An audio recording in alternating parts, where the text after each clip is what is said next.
السلام علیکم ورحمۃ اللہ وبرکاتہ۔ حضرت ابو بکر صدیق رضی اللہ تعالیٰ عنہ کی خلافت کا پہلا خطبہ۔ دوستو، ویڈیو شروع کرنے سے پہلے میں آپ کو یہ التماس کرتا ہوں کہ اس قیمتی معلومات کو ضرور شیئر کریں اور صدقہ جاریہ کا حصہ بنیں۔ حضرت ابو بکر صدیق رضی اللہ تعالیٰ عنہ نے جو خطبہ دیا، سب سے پہلا خطبہ، وہ میں یہاں آپ کو بتا رہا ہوں۔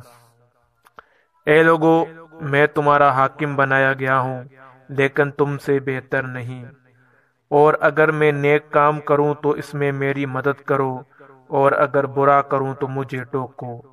صدق امانت ہے اور کذب خیانت۔ تمہارا کمزور شخص میرے نزدیک قوی ہے جب تک اسے میں اس کا حق نہ دلا دوں، اور تمہارا قوی آدمی میرے نزدیک کمزور ہے جب تک اس کے ذمہ جو حق ہے وہ اس سے نہ لے لوں۔ جو قوم اللہ کے راستے میں جہاد ترک کر دیتی ہے، اس پر اللہ تعالیٰ ذلت و خواری مسلط کر دیتا ہے، اور اگر کسی قوم میں بے حیائی پھیلتی ہے تو اللہ اس پر بلائیں اور عذابیں عام کر دیتا ہے۔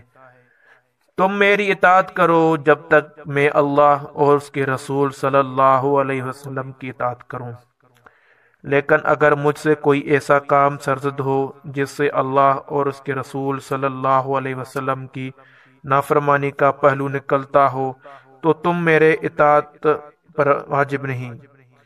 اب نماز کے لیے کھڑے ہو جاؤ، اللہ تعالیٰ تم پر رحم فرمائے۔